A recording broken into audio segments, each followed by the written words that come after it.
Imagine a blockbuster sci-fi movie. A hyper-realistic alien invasion has just hit, and society is in total freefall. Shadowy figures are blending into panicked crowds, and the sense of chaos is absolute. To survive, the heroes of the film take drastic measures. They activate mandatory biometric scanning, suspend digital privacy, and deploy cognitive surveillance to root out the infiltrators. Sitting in the theater, you don't question it.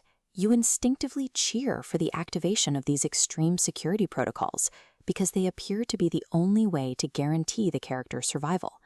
Within the context of this simulated survival scenario, the audience does more than accept total state control. They actively demand it.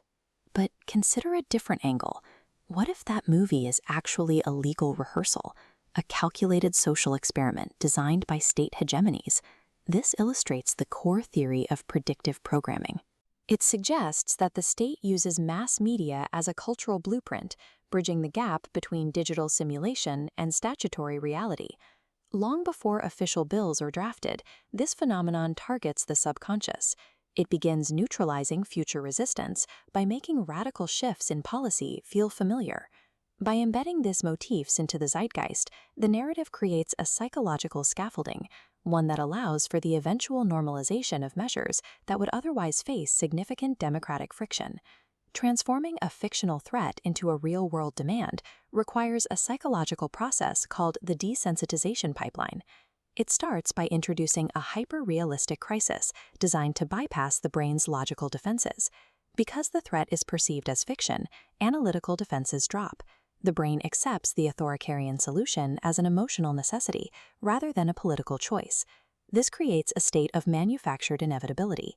It ensures that when a real-world crisis arrives, the public is already primed to view state overreach as a standard, common-sense reaction. In Step 2, extreme measures like biometric controls are framed not as intrusions, but as the only logical response to the crisis. This pipeline transforms radical policy from a heavily debated political choice into a perceived psychological requirement. We see this pipeline operating outside fiction by examining historical case studies of predictive programming. Climate catastrophe films serve as precursors to carbon-restricted mobility zones. Similarly, interactive tracking in apps normalizes mandatory civic engagement scores. By gamifying compliance, a social credit architecture is established without initial coercion. By the time these physical signs or digital scores appear in real life, the state has already bypassed democratic debate because the public was preconditioned by entertainment. When these fictional protocols transition into actual legislation, the cinematic language disappears. It is replaced by a systematic rebranding of fundamental rights.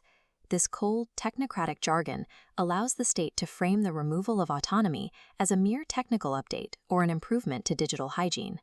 Personal liberty is legally rebranded as collective digital hygiene, reclassifying individual autonomy as a biosecurity risk. Next, privacy becomes algorithmic safety protocols, framing mass surveillance as a mandatory safety requirement for the individual. While our screens condition us to accept the intrusive technology, this new legal language successfully masks the statutory loss of our rights. The ultimate objective of these architectures of anticipation is achieving statutory normalization, the point where radical measures are enacted without public resistance. This framework shifts the logic of governance. Inherent natural rights are reframed as managed privileges, strictly contingent on your adherence to state-defined safety protocols. Once a population accepts that their fundamental rights are privileges to be toggled by a score, the transition to centralized authority is complete. To maintain autonomy in an era of scripted reality, you must adopt a posture of active civil defense. The first tactic is to evaluate the emotional stakes in the media you consume. When watching a high-stakes narrative, pause and ask, is this story solving a problem or is it selling a mandate? Next, use a manual translation command. Whenever you see technocratic buzzwords in news headlines, mentally convert them back into traditional terms. Replace collective digital hygiene with censorship. Replace localized mobility with physical containment. You should also aggressively audit your information feeds. Seek out decentralized channels to break free from the mainstream algorithmic filters. Recognizing predictive programming is the ultimate act of civil defense. In an era where reality is scripted years in advance, you cannot merely watch the future. You must decode it.